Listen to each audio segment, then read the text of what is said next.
Hi, Leah. Hey, Judy. Welcome to our podcast, The Anatomy of Ancestral Alchemy. Leah and I are here to talk about how to discern for truth amidst chaos. There is so much chaos happening around us, so much so that our recording had to be restarted because it went down.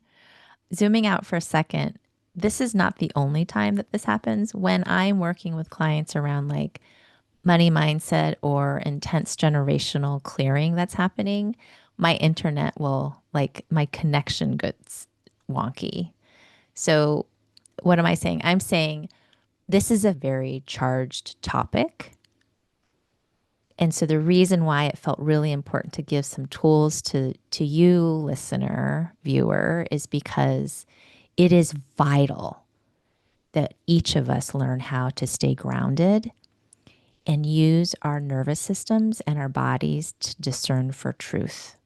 Because right now, there is so much misinformation and so much chaos, so much static around us that it's really important to stay grounded and figure out how to use this beautiful body that you have to discern what's happening around you and stay grounded in your humanity and the hope for our future. Mm. How's that? Would you add anything to that, Leah? Mm-mm. I think you said it so eloquently. Ah, yeah. I'll start with an example of how to stay grounded in truth. Yesterday, I was with my 14-year-old, and she was like telling, we were at a soccer practice, and there was an ice cream truck that came by with the sound. She's, oh my God, I cannot, I'm never going to go get an ice cream from the ice cream truck. And I was like, why? She's, have you heard what happened in Virginia? All these kids are missing from this ice cream truck. And I was like, huh, where did you get this information? She's YouTube shorts. And I was like, okay, let's look. I'm on my phone and I'm like Googling, right? And I was like, oh, this is on Snopes. She's, see, it's true. I'm like, Snopes helps you discern like what's fake news and what's real. So let's read it together. And I was able to read to her that it's not true. This is a rumor that's gone by. Like they've researched it, they looked at it, and it's not the case at all. There's been no association with trafficking of children and ice cream trucks. Okay. So I brought this to her attention. However, she still has an aversion to ice cream trucks. No. So we walked by on the way out. She's like, oh, that thing. And I was like, remember we told you that it was not true? She's, yeah, but I still have, I'm nervous. And I'm like, that makes Mm. sense. Zooming out for a second, when we are not mindful about the information that we are consuming, we can inadvertently ingest it and integrate it into our system. That's right. And so, what's really important is to understand the process of it, right? First, before we give you all the tools on how to discern it, the process is when we're young, we get information from our environment, from our caregivers first and foremost, from the environment in which we live, and then the systems in which we are part of. Okay. So depending on our how our caregivers take care of us, we assume like how the world is going to be. Like if they were able to attune to us, the world seems like they can attune to us. If they were unsafe because they were dealing with their own stressors around finances or their own abuse or whatever, we view the world as unsafe. And then we Mm. go out into this larger system, elementary school, all these things. We get to see this data and we internalize it from our very limited perspective. Mm. And from there, we create this worldview. So, something that Leah and I have been talking a lot about is questioning all of the belief systems because as we've been doing our decolonizing work, our anti racism work, our clearing out work, what's been very clear is a lot of misinformation was fed to us about our history.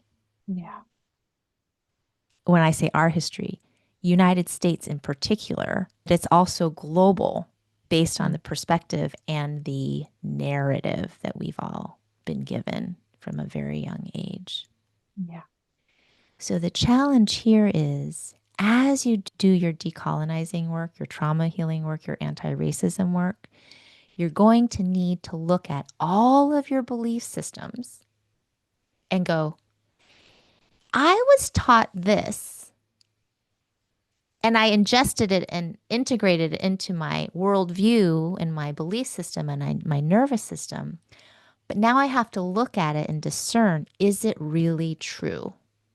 And part of that process is activating because if I oriented around the United States being a democratic society that's the best and that we help so many different nations, and I come across this information that might not totally be true, it's going to cause some existential crisis or some confusion or some mistrust in what can I trust in my body and outside? How do I believe? How do I discern what to believe or not? How's that landing for you, Leah, when I'm explaining that kind of process? Yeah, for sure. And I think a couple of things are coming up for me as I was hearing you talk through that. And the first one was how much I feel like disinformation has escalated, especially in the past 6 months. It is so shocking to me how almost every single time I open up social media, doesn't matter what platform it is, I see something that is false, including things we're hoping for. And that to me is so heartbreaking. Like, sadly, there have been a lot of posts of protests that are false, actually. They're images of things that happened years ago, and that for Mm. some reason people are promoting as like protests that are happening now.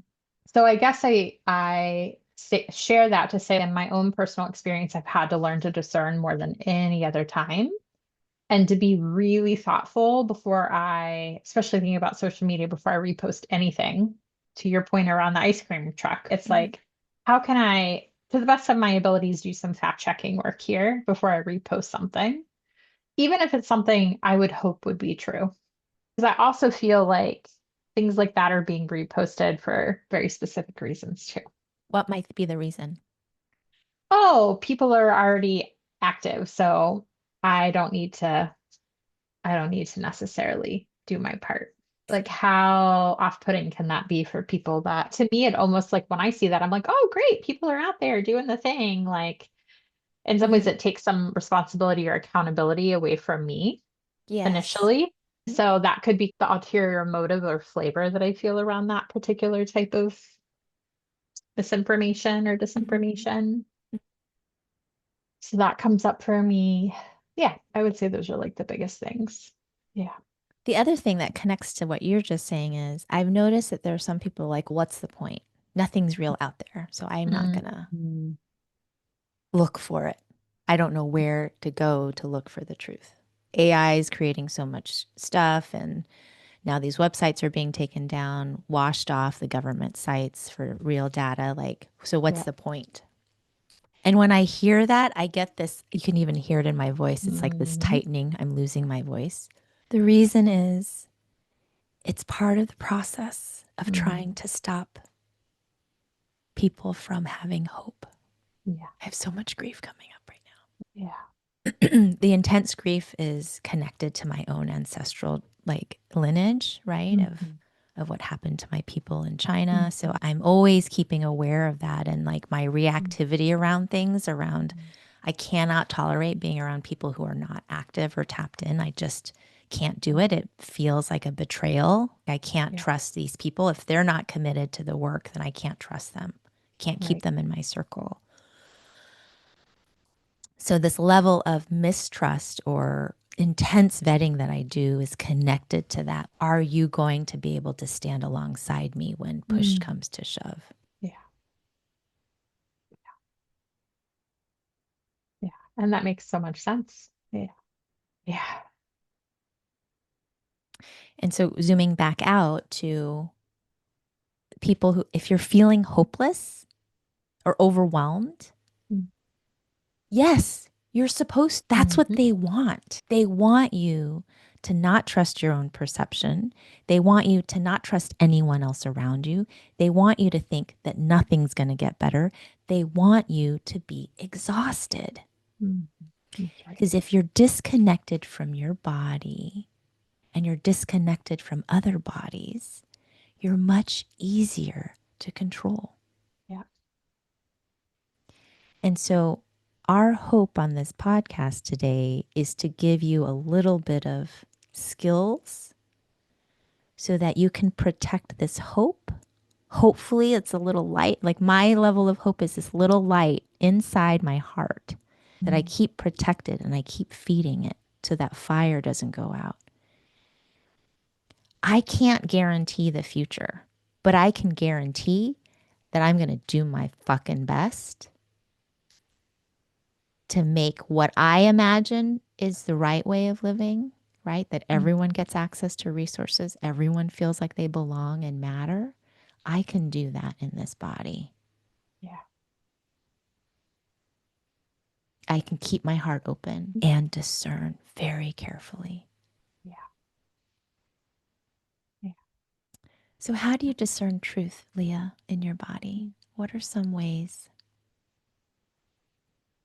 Yeah. So I have found for me, and I always like to say everybody's body and energetic system is a bit different, but I do feel like there's the times I've shared this with people, I get a lot of, that makes sense. Or, yes, I have felt that before. I hope it resonates with some people that are listening here. And if not, that's okay. Maybe it'll clue you into another way your system is giving you the same information.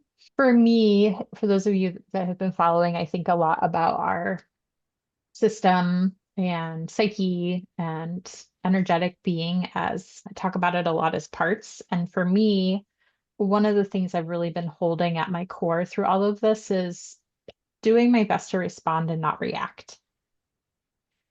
And when I am reacting, the energy to me feels very different. And it often feels connected with a part of myself that is really struggling. And Mm, maybe there's still some healing that's connected with that part that's creating this reaction a bit more, that's connected to the situation I'm in or whatever it is. But usually my first question is, am I in a place where I'm reacting or am I in a place where I'm responding? And reactivity to me, reactive energy to me feels if I close my eyes and really lean into the energy and the visualization of that, it's an externalization and it's like very frantic. It almost feels like lightning bolts, like radiating out of my energy field. So there's an externalizing energy to it, right? I'm wanting to push somebody away or place my anger on somebody or tell somebody they're not right or right. It's that very kind trying of to control energy. the environment almost Yes, like, yeah. totally. And then there's response, and response to me feels very different, even if it's hard, Mm, even if it's a truth I don't want to be true. I can sit with the hardest and most intense thing, and if there is a core truth and knowing to the energy is actually down and in. It's not externalized, and there's actually a settling that I feel with it. And that settling is like what I think of as the knowing. Yep, mm, this is what it is. And then with that often comes everything that's under the anger or the secondary emotions that the externalizing is want to do. Right. So like the grief, the sadness, the pain, the right often is connected with that core knowing. Doesn't mean there isn't anger that's eventually involved there or something else, but that is the best way I have learned to discern with my body and my energy system is something could be true, but usually I have a harder time discerning whether or not something is true if I'm reacting to it. So I have to yes. do my inner work to work through that. Why am I Mm. reacting? And then come back to let me try to discern again. And I It's just think, like calling yeah, all your parts in, discern, hmm, and then distill is how exactly. it sounds like. Yeah. And then check back in about is there truth here? Because the other part to your point about chaos right now is there's a combination happening for people, right? My God. I have a core knowing that things are falling apart, And I actually feel very settled around that because it is a core knowing, but I have parts that are reacting all around that core knowing right now. Right. Right. So then it becomes harder to discern. Yeah, Because it's like a moving picture, like so many exactly. moving parts, right? Literally. Right. Hmm. Yeah. I love the way you put that, like calling them in, having a little meeting, convergence, resettling, checking back in. Yeah. So for me, when I'm grounded, and I have not been grounded, I've been very Mhm. activated lately, mainly because my birthday's here, right, this Mhm. week. And I don't know, for some viewers or listeners, birthdays can be really triggering if you didn't have a good relationship in your family of origin or whatever, right? So Yeah. I'm naming that there's context within this, how much capacity you have for this. So please have some grace, right? As you learn these skills or practice these skills. Mhm. I'm really good at guiding people through it. I'm not so great when I'm in the middle of it. Okay. So I That's just want to harder. normalize this, right? Yes, How hard absolutely. it is. When I'm grounded, what I do is I almost create this sense of, I create a really rigid boundary around myself and I view everything from a third person perspective. So if I'm in a situation and it's very intense, I'll zoom out. I'll literally imagine myself as a drone or a camera or a third person press Mhm. hat person, right? Looking at the and going, what's happening here? And I'm just feeling in and seeing what resonates. Very similar to Leah, what you did of when it resonates, what happens is it goes in and down and it's this attunement, like, okay, that's what it is.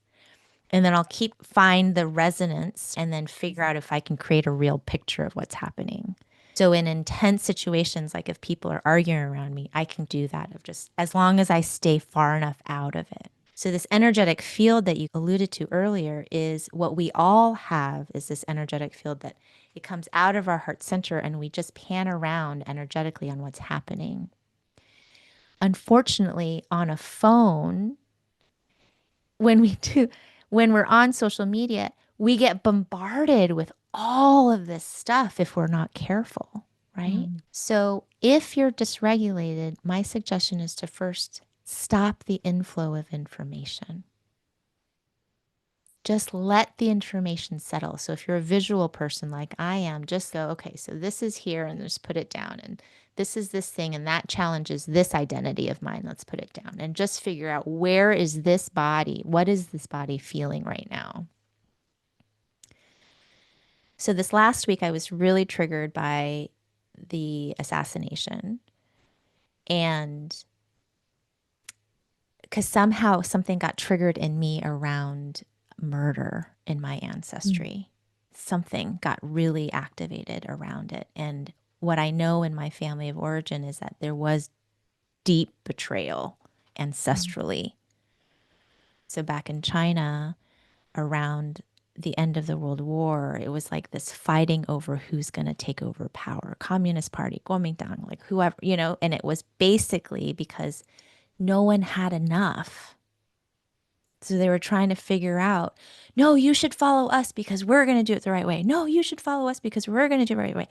Very similar energetic dynamic when I feel into my ancestry as right Mhm. now in this moment. And what was really activated was I cannot trust anyone. That's the core knowing right now. I cannot trust anyone.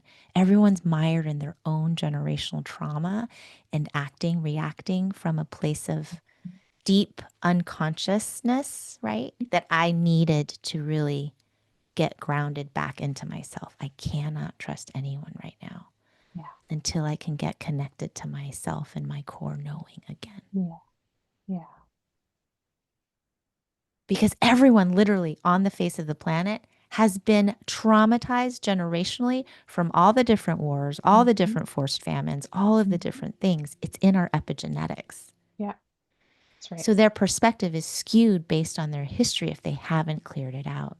That's one of the reasons why we work the way we work is because you can't really discern that clearly until you take off all of this baggage that were all Exactly. adaptations to really big traumas, Yeah. right? Reactivity or Reactivity. adaptation. Hmm. Yes. Yeah. Yeah. And so for me, it's like I need to stop taking in information. So that's one of the biggest things when I'm feeling chaotic. It's like I usually, my adaptive teenager part, when terrified, I'm like, okay, and then I'm Mm, going to try, and then maybe if I do mm, this, it'll add. Oh, I add chaos mm. because that's familiar in my childhood. It was the chaos. Someone Yeah, else knows better than me what to do. My caregiver knows better than me what to do. The leader of the nation knows better than me what to do. My mhm. teacher, my boss, my partner knows better than me on what to do. And that is not true. Yeah, You at your core, your true self, your functional adult self, your higher self, however you want to name it, who you really are, your soul, whatever, is where the truth is. mhm. And that part of you knows what the next step is. But you gotta quiet yourself down to actually hear what's happening inside. The truth is not going to come external. That's right. How does that land for you, Leah, when you hear that? Ah, that's so true. It's that, yeah, like even the deep breath I just took, it was like, whew, that down and in, right? And it's making me think of an ancestral story I don't think I've shared here yet, too, around truth and knowing. That is, I've been doing some ancestral work on my dad's side. One of the things that became very clear was that there was a group of my ancestors long, long time ago when the Roman Empire came in to what was considered Gaul, which is now France. And that's where my ancestors were living, this group of ancestors. So they colonized that region, including some of my ancestors, and they were taken in as slaves essentially to do hard labor. Mm, And one of the things that became very clear is that somebody, a Roman person, a Roman individual was saying to my ancestor, know that if you flee, this big sea monster is going to get you. Because the way to flee would have been through the through the ocean. sea. Mm. What's so interesting about that, Judy, is that I had nightmares as a teenager about a sea monster. And the way that it was showing up was gladiator style. It was this Wow. big auditorium that was like bleachers around the ocean. And there was like joy and pleasure in this game. And people would be in a boat, and then it was like up to chance. It was like the way we think about Russian roulette, right? Like you were either going to get eaten or you weren't. Mm, What became very clear and connecting with this group of ancestors is that something in them said, one, the risk was worth taking. And secondly, mm. I don't know that I believe you. And they left and they got to England. Yeah. What's happening in your body as you share that story? It's there are parts on, in all honesty and authenticity, there are parts of me that are like, I still can't believe this to some degree. But again, when we landed on that, it was a down and in of, yeah, there was a resistance that needed to happen. They felt like the risk was worth taking. And they were like, I don't trust you enough to believe that what you're telling me is actually true. And they made it. Mm-hmm. Yeah. And I later learned that's how we think of what we associate with the Kraken. It Mm, was like around that time period. Yeah. mm-hmm. So for me, it's just like this, yeah, moment ancestrally for me of that reckoning of how do we work with this misinformation? And that's something else here I just want to point out is like throughout history and time, there has always been disinformation and misinformation. It just has looked different, right? There wasn't Right. AI, there wasn't internet, but there was storytelling and there was lies and there was word of mouth and right, like all these ways that letters that people were communicating and propaganda was still shared. Yeah. And deep betrayal, right, as a Yeah. result. Deep betrayal. Yeah. What I appreciate in what you're saying, Leah, is you're saying the pattern, right? Mhm. So the rise of fascism right now, Yeah. I just have to say it, right? That's happened over Yeah. and over again. This like small group of people want to control everything. And so it's let me control the narrative. Let me put out misinformation. Let me point you to who you're actually angry at instead of us who's taking everything like this. Mhm.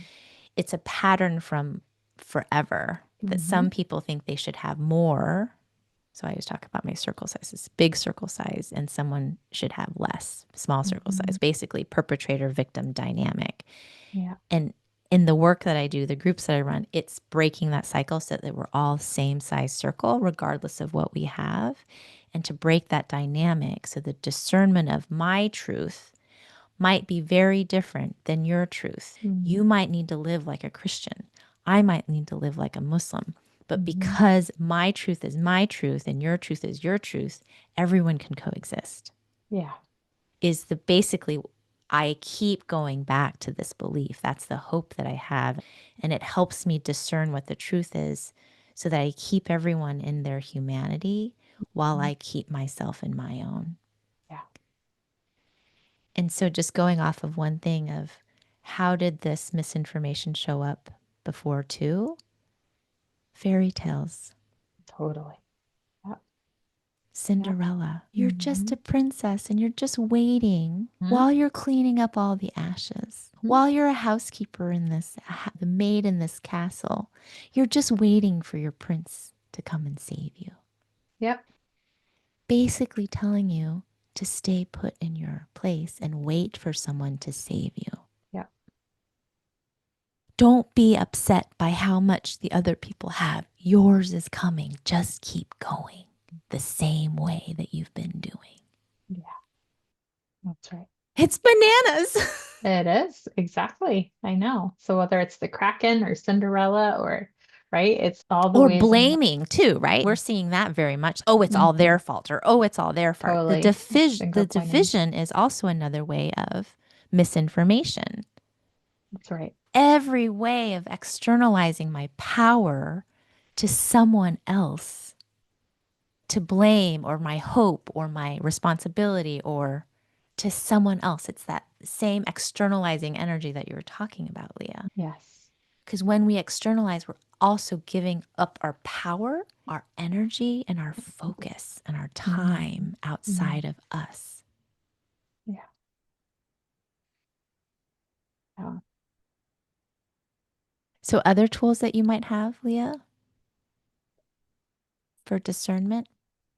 Yeah, I think that you already hit on other ones that I use. Like I Mhm. definitely use Snopes. I will say that there are parts of me that start to question some fact-checking organizations these days too. So that's Sure. interesting to feel for me because I didn't feel that way a year ago, but now are the fact checkers actually factual? And I do think there is something to be said for facts are actually always changing. Like science, like the things that we think are hard Mm. science right now, 10 years from now that could change, right? At Hmm. one point, we really did believe the earth was flat, and that was fact at that Hmm. time. Now we believe and have facts that the earth is round, and that's fact at this time. It doesn't Hmm. mean that 100 years from now, we're going to be like, wow, the earth is actually a straight plane. We Hmm. just realized that we just had this sense that it was round. Like, point is, like, facts are always changing too. With our understanding and our knowing, yes. Hmm. Exactly. And so I guess I say that too because if we always want to take something as fact, then we're like solid, hard fact all the time, then we're actually leaning into perfectionism too, which is Yes, also, 100%. right, as we've talked about, that route of white supremacy. So it's tricky holding that balance of this knowing that facts are always changing, and Hmm. yet we need to do the best we can with the information and that we have in the moment.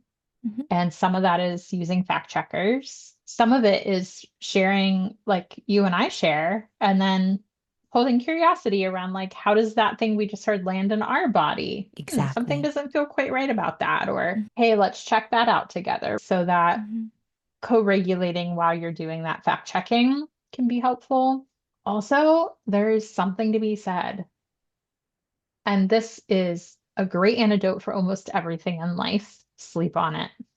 Sleep on it. Just get a good night of sleep and then revisit and recheck in. Hmm. Cannot tell you how many times that has been helpful, right? Yeah. It's like something will clarify. And part of that is literally the neuroscience of the regenerative properties of sleep, right? It's Mhm. just that is the time where we're integrating a lot and then Mhm. we're going to come out a little clearer on the other side. To that note, like literally setting Mhm. an intention before going to bed, me Mhm. find more information or Yeah, discern the truth for this right. Great decision point. or whatever. Mhm. Invite your unconscious mind to help you.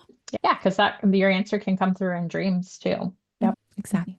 Yeah. And I know some of the tools that we've used on our past episodes have been like tarot Hmm. to help you discern. Because what you're doing is you're using these cards as a way to look in and discern what's the knowing, right? Yeah. Or astrology. So when Leah and I are bringing this up, for me, I like to call it soft focus. Mm. I'm going to look in my toolbox of all these things and I'm going to see which of them resonate. Knowing, like you said, Leah, there's not 100% truth anywhere Mhm. because there's so many different factors, so many different perspectives and context. So, as a living creature on this land that keeps changing and moving, it's important to also be flexible.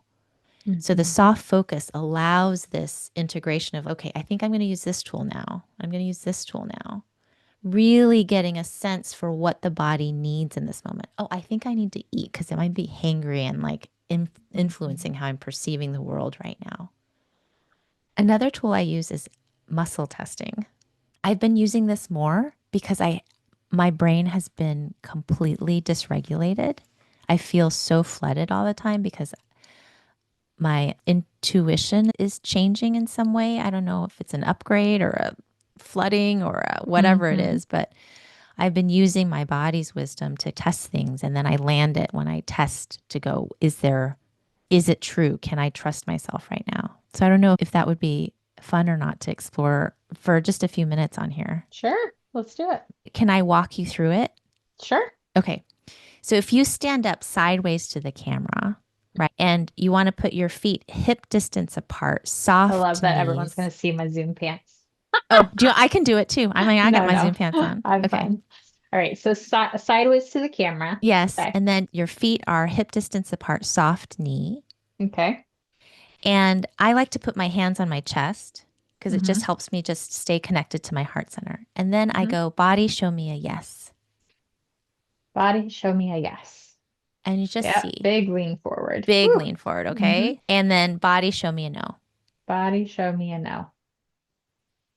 Yep. Big lean back. Okay. So zooming out for the listeners, your body might do something different. So you just want to get to know. Some people do left, right, whatever it Hmm. is, you're just going to ask your body, show me a yes. Show me a yes from this body. Okay. So Hmm. now we're going to test it. Say, my Okay. name is Leah. My name is Leah. Yep. Woo. My name is Judy. My name is Judy. Oh, that's so interesting. There's a little bit of a wobble, but whoop, now I'm falling Yes. back. So you Yeah. just kind of want to wait, right? Uh-huh. Yeah. Do you have something else you want to say or try test out? Let's see. Okay, I have one that I have the answer to. But let's see. Was the picture I saw of the protest true to the description? Yes. Interesting. Okay. Was And do you have accurate information on it? as far as I know. Okay. Yeah. Uh-huh. Uh-huh. Yeah. And I was thinking about a protest that did happen and the picture matched. Let's see if I can ask something else. Was, oh, why am I having a hard time thinking of something? I was thinking even easy, like my favorite ice cream is. Okay. Oh, that's that. That's a Maybe it's hard too one hard. because There's then I'm more like, than I have one. five favorite ice creams, but maybe I can say it that way. One of my favorite ice creams is half baked.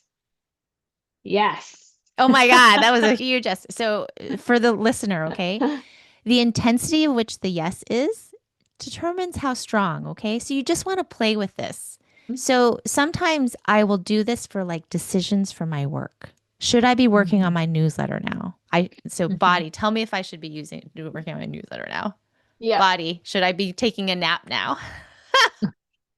Should I go and call a friend now? Is it this friend or that friend? Like you just play with it, right? Because many times part of this chaos is that The system is trying to disconnect you from your truth, your home, your knowing, your body, okay? And they're trying to disconnect you from others. Yeah. Because again, if you're isolated and scared, you're much easier to control because you'll be reactive and focused on survival. What we need, this is the story I make up. This is my strong yes. What we need right now is to learn how to be in community safely and discern, right? Mhm. Not who's safe or not, but like, how do I discern safety moment to moment with the people in my community? How do I Mhm. provide mutual care to the people of my community? Because everyone is scared right now, everyone is triggered, Yeah. right? How do I stay grounded in myself so I can create safety internally and then extend safety out? Everything has to be grounded in you. You Mhm. connected to the land, you connected to your higher power. Staying in that and learning how to create safe spaces where there is not a lot of perceived safety. How's this landing for you, Leah? Or would you change I or add think anything to it? I think that's a landing. So again, like that down and in truth of knowing. And what I would add is to your point about survival, and I've shared here like the events that I've experienced. It's like even then, what I could feel was wow, some people might call like what I went through and the bombing and the shooting as reactive energy. Actually, instinct feels really different too. And so even then, the energy feels different than reacting. It's like when you know that you need to protect yourself or do things that are happening very quickly, instinct still feels like a deep knowing of Yes. this is what I need to do to survive. Yeah. So I think I want to offer that. And I want to name, if you practice connecting to your inner knowing, your instinct is going to be very clear. That's right. That's right. So just know that this is a muscle that you need to practice, right? Mm. Learn to discern from your body what is a yes, what is a no, or like, I don't have enough information yet. So the interesting thing is, to close this up, is when I was leaving with my kid and she's, oh my God, it's an ice cream truck. And I'm like, when you feel uncomfortable, trust it. Mm. So Yeah. I wasn't trying to take her away from, you should trust all ice cream trucks now that we've undone the belief that it's happening Mhm. in Virginia. Mm. But it's a, how do you stay connected to your body, that if you have a fear, an instinct that there's not safety here, I shouldn't approach this truck, or I shouldn't approach this person, or Mhm. somehow something's around not quite right, follow it, That's right. Yeah. follow it. Yeah. That's right. Yeah. Yeah. I think I would like to land on a story related to that, if that's Beautiful. okay. Yes. I don't even think I've had a chance to share this with you outside of here. A friend of mine just came up to visit, and we went to Salem to do a walking tour. And we were with this smaller group of people. I think there might have been like 8 of us, maybe at the tops 10. And one of the things the tour guide kept highlighting is it was the odd people, the weird people that were looked at as and accused of being witches and killed. They were the women that didn't have children or never got married or things like that. And so in the midst of him describing a situation related to that theme, we were standing under a big tree and the cicada, and you know how big cicadas are, like fell right out and onto the ground. And there are a couple of people that it fell close to, and they all were fearful and did like a backpedaling. And I thought, I'm just going to name what it is and just say it very like kindly and like gently, and that'll just send the message that like it's not going to hurt you. And I was like, Hmm. oh, look, it's a cicada. And my gut told me to pick it up and put it on a plant. I did not do that. And guess what happened next? Someone stepped on it. Oh, Totally intentionally and with the most entitlement and rage that I have seen in front of her little kid, her little girl. oh, And I was so upset at myself and so upset at her. And it took everything I had in me not to say something in that moment. And I'm still unpacking this whole experience because it really was like, again, the micro of the macro. Like, here's this odd bug falling from the sky. People don't know anything about it. They have fear. And so they're just going to squash it. Oh, And here I was with this instinctual, intuitive hit that I needed to pick it up and take it to safety. And I did not do that. And so my friend and I at lunch talked about that. And she was mhm. like, I know it broke my heart too. And I also was like, do I say something? Do I not?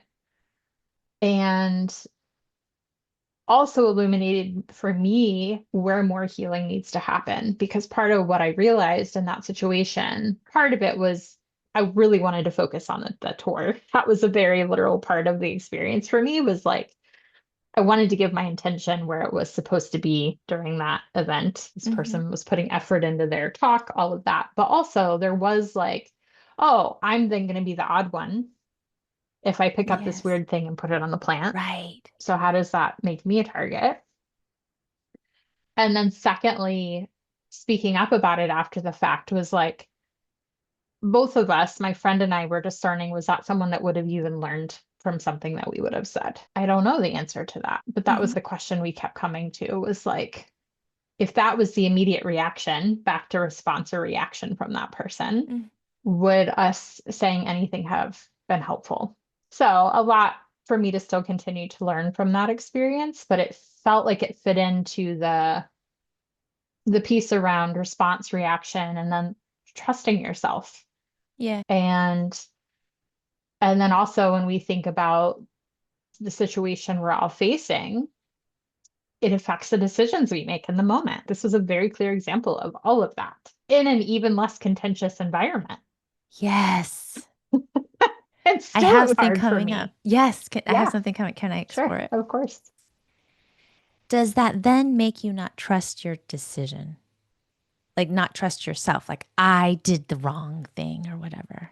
Yeah, I feel like had you asked me that 5 years ago, I would have said absolutely. And now Mhm. it's okay. Yep, that was a massive learning moment for me. And this is why I need to continue to listen to myself. I Mhm. knew and I was right. So next time I'm going to do better.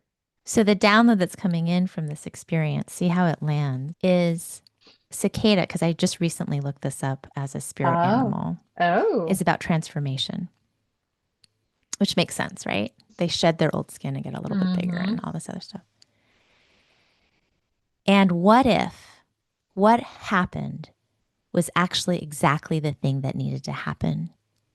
Because the learning was trust your impulse Yeah, next that's right. time, Yeah, right? exactly. And if I zoom sideways to another situation that we're all sitting with, is what's happening to the people in Gaza, Sudan, okay, all of these places, right? Where they're being squashed, literally. It Mm-hmm. is actually waking people up, Yeah, just like it woke you and your friend up right, on, right. oh my gosh, that was heartbreaking. What could we have done Mm-hmm. differently? Yeah. So I'm not meaning to compare, Mhm. right? That, Yeah, but yeah, I'm looking at the big thing of yeah. what can we learn? How can we use this, everything Hmm. around us as data on how we Hmm. wake up That's right. and live in integrity in a time where there is very little integrity and very little consciousness. Yeah. But there are people waking up. There's more and more of us out there. How do we wake up, stay in Yeah. our integrity without shrinking other people Hmm. down or squashing them for not Hmm. being as conscious as us? Because Right. everyone's on their journey. What if everyone is exactly where they're supposed to be and it Hmm. is all unfolding exactly as it's supposed to Hmm. be? And your job, dear viewers, is to stay your course, Yeah. stay That's right. connected to you, discern what your right next step Hmm. is, and learn how to discern your truth. Yeah. Stay in your lane and value that as much as Hmm. you value everyone else Hmm. alongside you. That's right. Yeah. No, I mean that I think you again so eloquently said exactly what I was feeling, which is yeah, I can stay in the guilt. The reality is that it's important to feel and listen to, but at the end of the day, what is the lesson that I needed to learn in that? And Right. how did I receive that? And how do I take that with me moving forward? Because when Hmm. the next situation comes up, it's likely not going to be as it really was so heartbreaking to see this bug switched. I will say that, but it was not a person. And so, what happens the next time I'm in a situation like this and it's a person? How would I Hmm. respond? Right? Exactly. And the other thing I keep coming back to is if I had just listened to my intuition and moved the bug, we've been talking a lot about modeling here. Yes. And right, even when we think about parenting and her squishing this bug in front of her kid, had I just modeled, this is a safe bug, I'm going to pick it up and I'm going to move it to safety, that would have been, I wouldn't have had to say anything. Somebody might have said something to me, but I wouldn't have had to say anything to them. The bug wouldn't have gotten hurt, hopefully. Right. And I would have felt good about that. So the unpacking for me still remains in what held me back from doing that. Mm. Yeah. Yeah. And So compassionately exploring it. Right. exactly. Exactly. Yeah. Because we don't know if this person was traumatized at one point by some kind of insect Right. and it was a Right. reactive thing. Yeah. It's Yeah. like holding that possibility that it wasn't from a place of meanness, but a place Right. of harm or Right. fear. Yeah, Right. totally. Yeah, and I also have this very positive Polly part sometimes that can show up and be like, "Oh, it's fine. Nobody's going to hurt it." And it definitely showed up in that moment, right? It came in Mm. to quiet the intuitive part of me. Mm. And that happens, right? And Mhm. some of us have a part that sees the world like that. So naming that here too. Yeah. Yeah. Yeah. Thank you. Great. Is there anything else we should share? I think I feel complete. How about you? I do too. I'm just really hoping that what we talked about today gives a little bit of clarity or some skills to practice for folks who are listening. And if you think it might be helpful for others to please share. We are a new podcast exploring if this is even what we want to do, but we wanted to share how we view things, how we work, and see if it's helpful for folks right now in the midst of this dumpster fire that Mhm. is also highlighting some really good things that people are doing out there. So, Yeah. my last thing is try to focus on the good stuff too. Yeah. Yeah. A way of discerning is getting into your safety part so you can see the larger picture. So, that is my wish for you, Leah, and for everyone else who listens in and who don't listen in is that Mhm. may they feel safe. May Yes. they feel like they belong Mhm. and that there is a place for them because there is. There's Mhm. enough for all of us. Yeah. So Thank take you. good care. Yes. Be well. Take Thanks. care.